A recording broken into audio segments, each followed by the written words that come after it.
Hello, my self Akanksha Sharma. I am from Sita group of education. मैं आपके सामने कुछ 20 क्वेश्चन की स्लाइड है, मैं आपके सामने रखना चाहूँगी। ये 20 क्वेश्चन है। ये क्वेश्चन आपके यूपी टेट, आपके जितने भी ऑल एक कॉम्पिटिशन एग्ज़ाम हैं, आपके जितने भी कंपटीशन देते हैं आप, उनमें समय बहुत महत्वपूर्ण भूमिका निभाएंगे।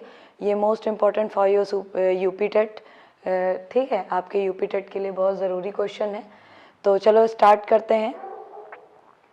प्रचलित निषेधाधिकार द्वारा संविधान में संशोधन करने की पद्धति कहाँ है? संविधान में संशोधन करने की पद्धति कहाँ है? ठीक, ना कि ली गई है। जल्दबाजी में भारत पर टिक मत कर दीजिएगा, ठीक है, कि नहीं भारत से ही ली गई है संविधान में संशोधन करने की पद्धति, इस पर टिक मत करना।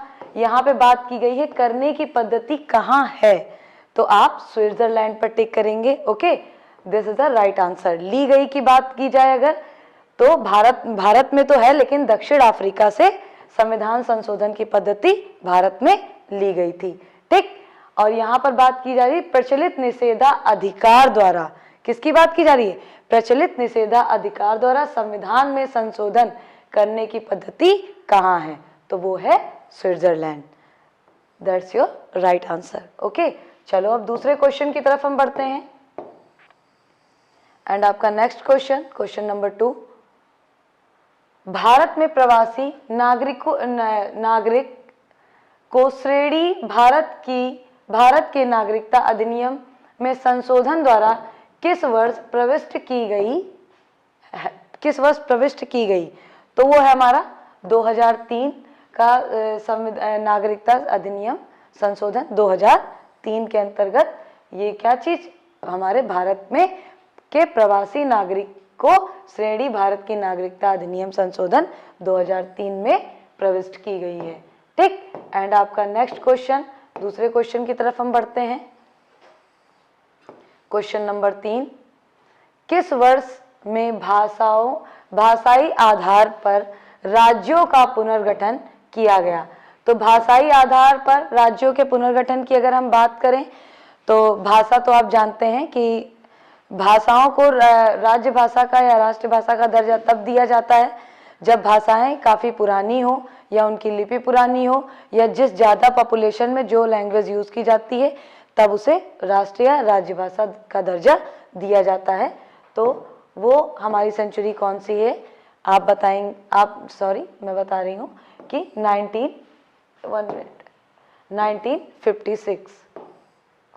1956 में भाषाई आधार पर राज्यों का पुनर्गठन किया गया। कौन से सन में भाषाई आधार पर राज्यों का पुनर्गठन किया गया? 1956 में। ठीक, 1956 में किया गया था।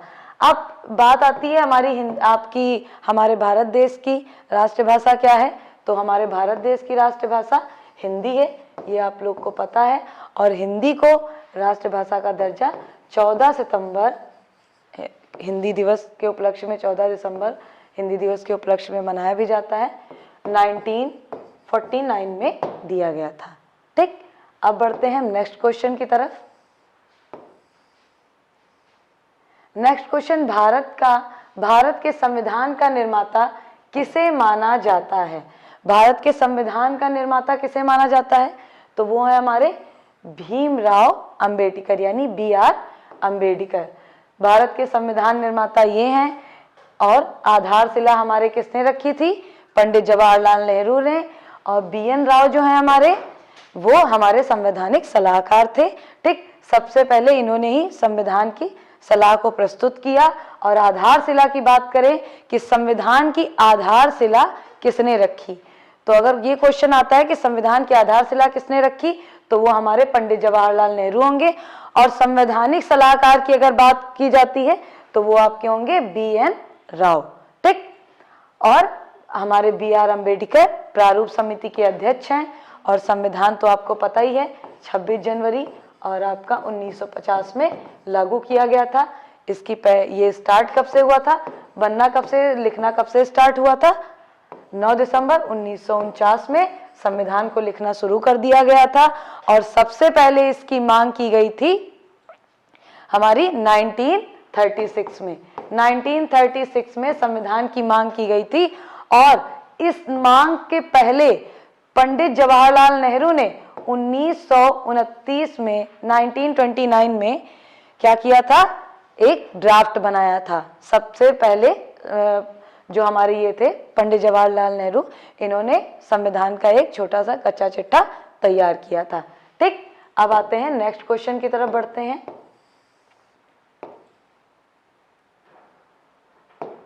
किसी व्यक्ति को छोड़ देने के लिए बंदी प्रत्याशीकरण रिट जारी किया जा सकता है, जहां गिरफ्तारी या निरोध विधि द्वारा स्थापित प्रक्रिया के उल्लंघन में हुआ हो, या आपराधिक आरोप के लिए कारावासित किसी व्यक्ति को छुड़ाए जाने को सुनिश्चित करने के लिए, या जहां गिरफ्तारी न्यायालय या सांसद की अवमानना के लिए। अब देखते हैं इनमें से कौन सा ऑप्शन हमारा राइट है। तो हमारा ऑप्शन नंबर 1 हमारा राइट आंसर है। ठीक, जहां पर गिरफ्तारी, प्रत्याशीकरण रिट की बात की जा रही है, जहां पर गिरफ्तारी या निरोध विधि द्वारा स्थापित प्रक्रिया के उल्लंघन में हुआ हो। ठीक, चलिए अब दूसरे क्वेश्चन की तरफ आगे बढ़ते हैं। नेक्स्ट हमारा क्वेश्चन नंबर 6, भारत के संविधान के अनुच्छेद 22 के अधीन गिरफ्तारी और निरोध से संरक्षण किन्हें प्राप्त नहीं है? गिरफ्तारी और निरोध के संरक्षण किन्हें प्राप्त नहीं है? तो कोई शत्रु अन्य देशी या कोई व्यक्ति जिसे निवारक निरोध विधि के अधीन निरुद्ध किया गया है। तो इनमें से कौन सा ऑप्शन सही है हमारा? ऑप्शन नंबर ए, 1 और 2 दोनों। ठीक, 1 और 2 दोनों हमारे।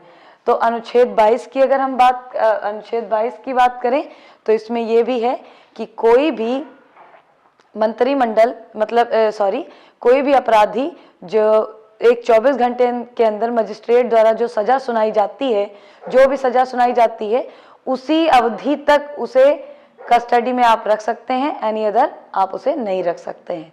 ठीक, वही अवधि मेन है।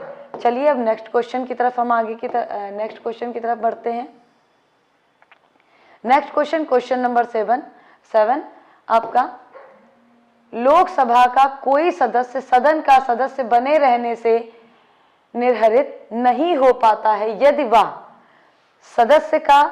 वह सदस्य जिस राजनीतिक दल में निर्वाचित होकर आया या आई, या उसे स्वेच्छा रूप से अपनी सदस्यता छोड़ देती है। तो अब इसमें से देखते हैं सेकंड आपका, ये तो नहीं होगा भाई, ये तो बिल्कुल नहीं हो सकता है।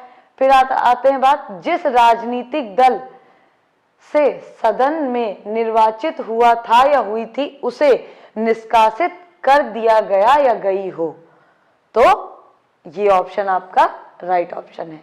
ठीक, ऑप्शन नंबर बी। ओके, चलिए अब हम नेक्स्ट, और ये भी पता होना चाहिए कि लोकसभा को हम कहते हैं निम्न सदन। क्या कहते हैं? लोकसभा को हम निम्न सदन के नाम से जानते हैं। ठीक, ध्यान रखना आप लोग। ठीक, कभी कभी क्वेश्चन आ जाते हैं कि निम्न सदन क्या होता है, तो आप बता दीजिएगा। लोकसभा को ही निम्न सदन कहते हैं। ठीक, अब बात आती है क्वेश्चन नंबर 8 की। तो चलो देखते हैं, सशस्त्र बल अधिनियम। ठीक, सशस्त्र बल यानी विशेष शक्तियां अधिनियम 1958 के बारे में निम्नलिखित में से कौन सा कथन सत्य है? ठीक, कौन से कथन सही है देखते हैं हम। तो पहली बात, सशस्त्र बल अधिनियम होता क्या है? तो सशस्त्र बल अधिनियम हमारा 11 सितंबर 1958 में पारित किया गया था। सशस्त्र बल अधिनियम 11 सितंबर 1958 में पारित किया गया था। इसमें बात की जाती है, इसमें क्वेश्चन फिर इसमें ऑप्शन दिया हुआ है, यह अधिनियम केवल मणिपुर, त्रिपुरा, नागालैंड राज्यों पर लागू होता है। अदर नेक्स्ट ऑप्शन आपका, उपयुक्त अधिनियम के अधीन अभिरक्षा के लिए किए गए व्यक्ति, ये तो बिल्कुल नहीं हो सकता।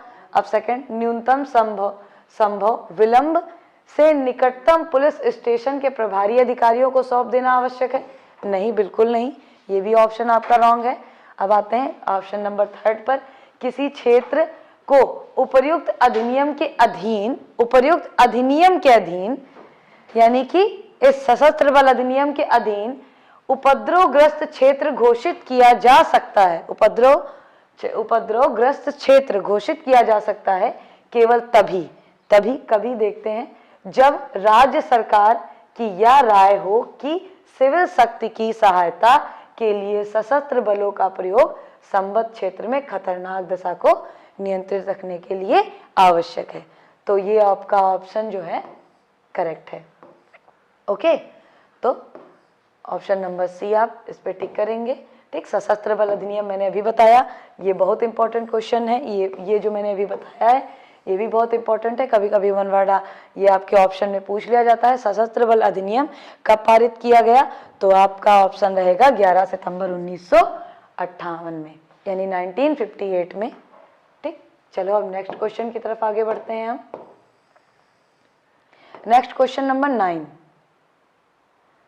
धर्मनिरपेक्ष शब्द भारत के संविधान की उद्देशिका का एक भाग है। कौन सी उद्देशिका का एक भाग है? तो वो हमारा क्या 44वां संविधान संशोधन के बाद? नहीं, ये तो रॉन्ग हो गया। 73वें संविधान संशोधन के बाद? ये भी रॉन्ग। कार्यान्वयन तिथि की तिथि से? नहीं, ये भी रॉन्ग। तो हमारा ऑप्शन नंबर कौन सा राइट होगा? 42वें संविधान संशोधन यानी 42, है ना।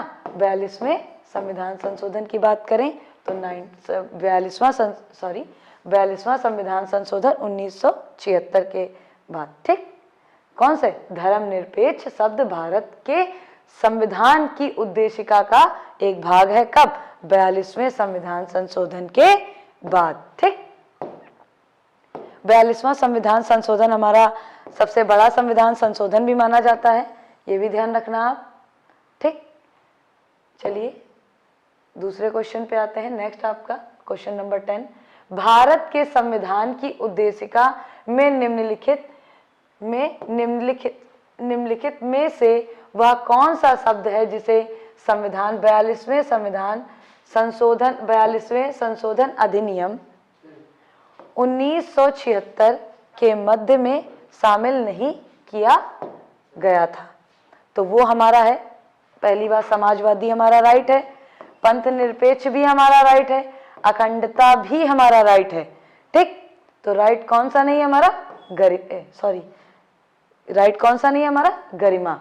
तो ऑप्शन नंबर सी, मतलब ये तीनों चीजें शामिल हैं। कौन सा ऑप्शन कौन सी शामिल नहीं है 42वें संशोधन अधिनियम के अंतर्गत? तो गरिमा। ठीक, बाकी ये तीनों चीजें हमारी उसमें शामिल हैं, ध्यान रखना। ओके, तो ऑप्शन नंबर सी टिक करेंगे इस पे हम। नेक्स्ट क्वेश्चन की तरफ हम आगे बढ़ते हैं। नेक्स्ट क्वेश्चन आपका, राष्ट्रपति और उपराष्ट्रपति के निर्वाचनों से उठने वाले निर्वाचन विवादों का निस्तारण कौन करता है? तो राष्ट्रपति और उपराष्ट्रपति इतनी बड़ी शक्ति है, तो इसका इनके निर्वाचनों का निस्तारण कौन करेगा? जाहिर सी बात, निर्वाचन आयोग तो करेगा नहीं, संसद तो करेगा नहीं, ठीक, लोकसभा अध्यक्ष तो करेगा नहीं। तो ऑप्शन नंबर हमारा राइट कौन होगा? भारत का उच्चतम न्यायालय। तो आप सभी लोग मुझे बताएंगे कमेंट सेक्शन में कि भारत का उच्चतम न्यायालय कहाँ स्थित है। ठीक, ये आपके लिए क्वेश्चन है, मुझे जरूर बताइएगा। और निर्वाचन आयोग की बात की जा रही है, इसे ही चुनाव आयोग कहते हैं, ध्यान रखना। ये वन वर्ड में आपसे ये आपका एक क्वेश्चन बन सकता है, बन सकता नहीं, बनेगा, क्योंकि ये भी बहुत महत्वपूर्ण क्वेश्चन है जो मैं अभी बताने जा रही हूँ। चुनाव आयोग को ही निर्वाचन आयोग कहा जाता है। ये पारित हुआ था 25 जनवरी 1950 में। कब पारित हुआ था? ये चुनाव आयोग अधिनियम यानी निर्वाचन आयोग अधिनियम 25 जनवरी 1950 में पारित किया गया था। चलिए अब हम नेक्स्ट क्वेश्चन की तरफ आगे बढ़ते हैं आपके, और हमें कमेंट सेक्शन में ये चीज जरूर बताइएगा कि भारत का सर्वोच्च न्यायालय कहाँ स्थित है।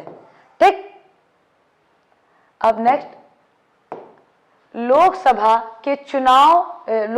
के लिए चुनाव लड़ने के इच्छुक व्यक्ति की न्यूनतम आय होनी चाहिए। तो लोकसभा का चुनाव लड़ने के लिए एक व्यक्ति की न्यूनतम आयु कितनी होनी चाहिए? तो क्या 21 वर्ष? नहीं, रॉन्ग है। 30? नहीं। 35? बिल्कुल नहीं। तो हमारा राइट ऑप्शन क्या होगा? बी, 25 वर्ष होनी चाहिए। ओके, चलिए अब हम नेक्स्ट क्वेश्चन की तरफ आगे बढ़ते हैं। नेक्स्ट क्वेश्चन आपका क्वेश्चन नंबर 13, राज्यसभा के सदस्य का निर्वाचन कितनी अवधि के लिए होता है? अब राज्यसभा की बात की जा रही है, कितनी अवधि के लिए इनके सदस्यों का निर्वाचन होता है? इसे हम उच्च सदन भी कहते हैं। राज्यसभा को क्या कहते हैं? उच्च सदन भी कहा जाता है, ध्यान रखना। उच्च सदन राज्यसभा को कहते हैं। और एक अवधि की अगर हम बात करें सदस्यों के निर्वाचन अवधि की, तो वो होती है 6 वर्ष। चलिए अब दूसरे क्वेश्चन की तरफ हम आगे बढ़ते हैं। नेक्स्ट आपका क्वेश्चन नंबर 14, भारतीय संघ राज्य क्षेत्र का दैनिक प्रशासन किसके द्वारा संचालित होता है? तो दैनिक प्रशासन की बात कर रहे हैं हम, तो हमारा राष्ट्रपति बिल्कुल नहीं होगा, ठीक, राज्यपाल भी नहीं होगा। आप लोग जल्दबाजी में जरूर ये ऑप्शन टिक कर सकते हैं, राज्यपाल। तो राज्यपाल मत टिक करिएगा, ठीक है। ध्यान रखिएगा, यहाँ पर थोड़ा आपको कंफ्यूज कर सकता है ये क्वेश्चन कि राज्यपाल और उपराज्यपाल में आपको थोड़ा कंफ्यूजन हो सकती है, क्योंकि दैनिक प्रशासन की बात हो रही है। किसकी बात हो रही है? दैनिक प्रशासन के संचालन की। तो यहाँ पर आप जल्दबाजी में आप जाएंगे और राज्यपाल टिक कर देंगे, तो ये बिल्कुल भी मत करिएगा।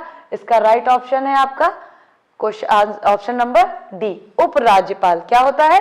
उपराज्यपाल, ठीक, ध्यान रखिएगा, बिल्कुल कंफ्यूज मत होइएगा। ये क्वेश्चन आप एक बार फिर से देख लें कि भारतीय संघ राज्य क्षेत्र का दैनिक प्रशासन किसके द्वारा संचालित किया जाता है? तो वो है आपके उपराज्यपाल, ठीक। चलिए अब हम नेक्स्ट क्वेश्चन की तरफ आगे बढ़ते हैं। नेक्स्ट क्वेश्चन नंबर 15 आपका, संपत्ति के अधिकार को मौलिक अधिकारों की सूची में किसके शासनकाल के दौरान हटाया गया था? किसके शासनकाल के दौरान हटाया गया था? तो बात करते हैं,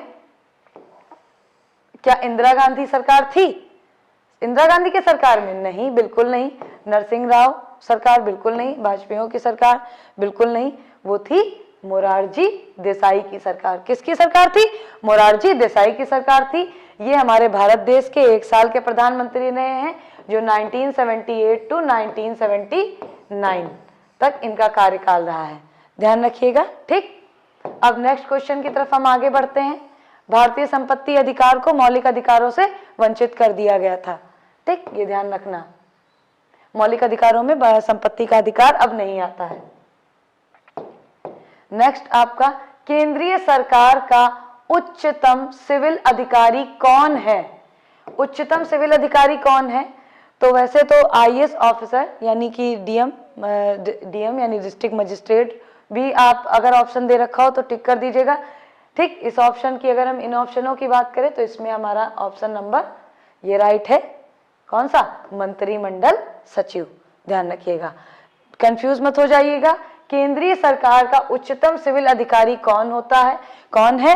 तो मंत्रिमंडल सचिव। चलिए अब नेक्स्ट क्वेश्चन की तरफ हम आगे बढ़ते हैं। नेक्स्ट क्वेश्चन आपका है, निम्नलिखित में से कौन सा मौलिक अधिकार नहीं है? तो मौलिक अधिकार कौन सा नहीं है? सबसे पहली बात, जल्दबाजी में मत रहिएगा, देख लीजिए कौन सा नहीं है की बात कर रहे हैं। तो यहाँ पर हमारे मौलिक अधिकार कौन कौन से हैं, सबसे पहले हम उसकी बात करेंगे। समता का अधिकार, शोषण के प्रति अधिकार, हड़ताल का अधिकार तो नहीं है भाई मौलिक अधिकारों के अंतर्गत, हमने तो नहीं सुना कभी आता है, ठीक, और आता भी नहीं है तो सुना कहां से होगा, ठीक। दूसरा आपका है धर्म की स्वतंत्रता का अधिकार। तो ये सभी हमारे मौलिक अधिकारों के अंतर्गत आते हैं। किसके अंतर्गत? मौलिक अधिकारों के अंतर्गत आते हैं। तो वो अगर जो हमारा नहीं आता है वो है हड़ताल का अधिकार। तो यहां पर अगर हम बात करें नहीं है की बात की गई है, तो यहां पर ऑप्शन नंबर आपका सी आपका करेक्ट हो जाएगा, ठीक है, ऑप्शन नंबर सी आपका करेक्ट हो जाएगा। और अगर मौलिक अधिकार कौन कौन से है की बात की जाए तो हमारे समता का अधिकार, शोषण का अधिकार, धर्म की स्वतंत्रता का अधिकार, 7 मौलिक अधिकार हैं, पता होना चाहिए आपको। जिनमें से संपत्ति के अधिकार को वंचित किया गया है। नेक्स्ट क्वेश्चन की तरफ हम आगे बढ़ते हैं। फंडामेंटल राइट्स, यहाँ से एक क्वेश्चन आपके लिए मैं दे रही हूँ, कमेंट सेक्शन में मुझे करके जरूर बताइएगा कि मौलिक अधिकारों के लिए कौन कौन किन आर्टिकलों, किन अनुच्छेदों के अंतर्गत मौलिक अधिकारों को रखा गया है। कमेंट सेक्शन में मुझे ये जरूर बताइएगा। ठीक, चलिए अब हम नेक्स्ट क्वेश्चन की तरफ आगे बढ़ते हैं। भारत की संविधान सभा का अध्यक्ष कौन था? तो भारत की संविधान सभा का अध्यक्ष कौन था? तो बिल्कुल भी घबराने की जरूरत नहीं है। मतलब ऐसे स्थायी सदस्य की अगर बात करें तो आप लोग स्थायी सदस्य आप डॉक्टर राजेंद्र प्रसाद ना लगाकर कहीं कोई बीएन राव या पंडित जवाहरलाल नेहरू मत लगा दीजिएगा। यहाँ पर सभा के अध्यक्ष की बात हो रही है, तो हमारे डॉक्टर राजेंद्र प्रसाद जो पहले राष्ट्रपति भी बने थे 26 जनवरी कब बने थे? 26 जनवरी 1950 में बने थे। इन्होंने शपथ ली थी राष्ट्रपति के रूप में। ठीक, इन्होंने शपथ ली थी राष्ट्रपति के रूप में 26 जनवरी 1950 को, और इन्हें राष्ट्रपति शपथ लेने के बाद इन्हें 21 तोपों की सलामी दी गई थी। ठीक, आज भी होता है, 21 तोपों की सलामी दी जाती है। और जब ये 26 जनवरी 1950 में जिस समय गणतंत्र दिवस मनाया जा रहा था, जब हमारे राष्ट्रपति राजेंद्र प्रसाद थे, ठीक, डॉक्टर राजेंद्र प्रसाद, तब सबसे पहले हमारे विदेशी जो चीफ गेस्ट थे, हमेशा हर साल चीफ गेस्ट आते हैं गणतंत्र दिवस पर, इस साल कौन से चीफ गेस्ट आए हैं ये कमेंट सेक्शन में ये भी मुझे बताएंगे आप लोग। ठीक, और सबसे पहले गणतंत्र दिवस पर चीफ गेस्ट जो थे वो हमारे इंडोनेशिया के राष्ट्रपति थे सुकर्णो। कौन थे? इंडोनेशिया के राष्ट्रपति सुकर्णो थे। कौन थे बेटा? सुकर्णो। ये ध्यान रखना, ये कभी पूछ लिया जाता है, ये क्वेश्चन आपका बिल्कुल बन सकता है, बनेगा 100% आई एम श्योर कि 26 जनवरी 1950 में जब सबसे पहली बार गणतंत्र दिवस मनाया गया था, तब हमारे चीफ गेस्ट कौन थे? तो किस राज्य के थे, किस देश के थे, ये भी पूछा जा सकता है, या उनका नाम क्या था ये भी पूछा जा सकता है। तो ध्यान रखना, इंडोनेशिया के राष्ट्रपति सुकर्णो। ठीक, और हम बात कर लेते हैं 26 जनवरी 1950 की। तो ये भी ध्यान रखिएगा कि इरविन स्टेडियम दिल्ली में सबसे पहले हमारा गणतंत्रता दिवस मनाया गया था। सबसे पहला गणतंत्रता दिवस कब मनाया गया था? हमारा कहाँ मनाया गया था? इरविन स्टेडियम पे। ठीक, वैसे पहले कोई निश्चित जगह नहीं थी, कहीं लाल किला, कहीं रामलीला मैदान, ऐसे मनाया जाता था। ठीक, चलिए अब हम नेक्स्ट क्वेश्चन की तरफ आगे बढ़ते हैं। ये जो मैंने बातें बताई हैं इन पर बिल्कुल अपना फोकस जरूर कर लीजिएगा कि डॉक्टर राजेंद्र प्रसाद संविधान सभा के जो हमारे रहे हैं, क्या अध्यक्ष रहे हैं, स्थायी अध्यक्ष भी यही रहे हैं। और दूसरी बात कि डॉक्टर राजेंद्र प्रसाद हमारे पहले राष्ट्रपति भी रहे हैं। ठीक, और दूसरा क्या है, इन्होंने सबसे पहले 26 जनवरी 1950 में शपथ ली थी, और उस समय हमारे सबसे पहले विदेशी चीफ गेस्ट कौन थे? इंडोनेशिया के राष्ट्रपति सुकर्णो। चलिए अब हम नेक्स्ट क्वेश्चन की तरफ आगे बढ़ते हैं। क्वेश्चन नंबर 19,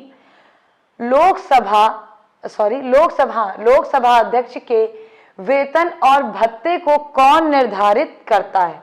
तो लोकसभा और राज्यसभा की अगर हम बात करें तो ये दोनों सदन है। ठीक, ये दोनों क्या है? सदन है। तो ये जो संसद है, ये दो सदन है हमारे, एक लोकसभा, एक मिनट रुकिए, ठीक, एक लोकसभा संसद, ठीक, कौन सी संसद? एक लोकसभा, ठीक, दूसरी हमारी है राज्यसभा। ठीक, राज्यसभा। तो ध्यान रखिएगा, अगर लोकसभा और राज्यसभा के भत्ते की बात की जाए तो वो है संसद। ठीक, ध्यान रखिएगा, बिल्कुल कंफ्यूज मत होइएगा कि वेतन आयोग देता होगा, बिल्कुल नहीं देता है। राष्ट्रपति नहीं, बिल्कुल नहीं। और मंत्रिमंडल बिल्कुल नहीं। और हाँ क्लास, एक बात और ध्यान रखिएगा कि अगर कभी क्वेश्चन पूछ लिया जाता है कि उपराष्ट्रपति का वेतन कितना है, तो लोग क्या करते हैं कि राष्ट्रपति का 1,50,000 जो वेतन है, 1,50,000 जो वेतन है, यानी 1.5 लाख वेतन है, वही उपराष्ट्रपति के वेतन भत्ते में भी लिखाते हैं। तो ये बिल्कुल रॉन्ग क्वेश्चन है, बिल्कुल रॉन्ग आंसर है। आप इसे बिल्कुल मत टिक कीजिएगा। उपराष्ट्रपति का वेतन 0 होता है, ठीक, ये ध्यान रखिएगा। एक बार इंटरव्यू में भी पूछा गया था, ठीक, कि उपराष्ट्रपति का वेतन कितना होता है, तो जो अगर जवाब दे देते हैं 1.5 लाख तो वो फेल हो जाएंगे। तो कोशिश करिएगा 0 ही बताइएगा, ठीक। अभिव्यक्ति ग्राम सभा सही रूप से निरूपित करती है। अभिव्यक्ति ग्राम सभा सही रूप से निरूपित करती है, क्या निरूपित करती है? किसी गांव के बुजुर्ग नागरिकों को। क्या ये सही है? ऐसा नहीं है, क्योंकि गांव में तो सभी लोग रहते हैं। किसी गांव के सारी आपत्तियों को, नहीं, ऐसा भी नहीं है। पंचायत के लिए निर्वाचक मंडल को, बिल्कुल राइट आंसर है, ये आपका बिल्कुल करेक्ट ऑप्शन है, ठीक, ध्यान रखिएगा, पंचायत के निर्वाचक मंडल को। और ये बिल्कुल मत टिक कर दीजिएगा जाके वहां पर, क्योंकि जल्दबाजी में कभी आप लोग इस पर टिक कर देते, तो इस पर मत टिक कीजिएगा, पंचायत के लिए निर्वाचित सदस्य को, ये बिल्कुल आपका गलत हो जाएगा। अब बात आती है पंचायत। तो सबसे पहले पंचायत की यहाँ बात आती है, तो पंचायती राज आपने सुना होगा, ठीक, पंचायती राज से हम बताए दे रहे हैं, ये पंचायती राज से आपके में क्वेश्चन जरूर बनता है एग्जाम में, बिल्कुल ध्यान रखिएगा। तो सबसे पहले हमारी पंचायती राज जो हमारा ये था सभा, ये सबसे पहले कहाँ स्टार्ट हुई थी? आंध्र प्रदेश में स्टार्ट हुई थी, ध्यान रखिएगा। बाद में अन्य राज्यों में भी फैली, राजस्थान है, फिर अदर जितने भी हमारे स्टेट हैं, सबसे पहले हमारी आंध्र प्रदेश में ही थी, ध्यान रखना। पंडित जवाहरलाल नेहरू की अध्यक्षता में हुई थी, ठीक, 73वें संविधान संशोधन के अंतर्गत, ठीक, 73। अब चलिए नेक्स्ट क्वेश्चन आपका, नहीं सॉरी, टोटल 20 क्वेश्चन है ओनली। तो अब आपको बाकी अदर क्वेश्चन हैं वो मैं आपको नेक्स्ट सेशन में बताऊंगी, ठीक, बिल्कुल आप देख लीजिएगा। ये सारे क्वेश्चन बहुत इंपॉर्टेंट है। मैंने जो अदर आपको क्वेश्चन रिटर्न में बताए हैं, जो अदर जानकारी दी है, उस पर भी आप जरूर फोकस कीजिएगा, क्योंकि 1 वर्ड में उसके साथ साथ वो भी बन सकते हैं क्वेश्चन। आप जब भी पढ़िए तो एक क्वेश्चन पंचायत की बात आई है यहाँ पर, तो आप पंचायत के साथ साथ पंचायती राज को भी, अगर जैसे मैंने बताया है, अगर आप उसे पढ़ लेंगे तो वो भी आपका पंचायती राज से बेटा हमेशा एक क्वेश्चन जरूर बनता है। बिल्कुल आप बहुत अच्छे से रिमेंबर रखिएगा, ठीक। अदर जितने भी क्वेश्चन हैं मैंने जो एक्स्ट्रा बताया है वो सभी आप ध्यान दीजिएगा। तो अब हम अलविदा लेते हैं इस सेशन से। ओके।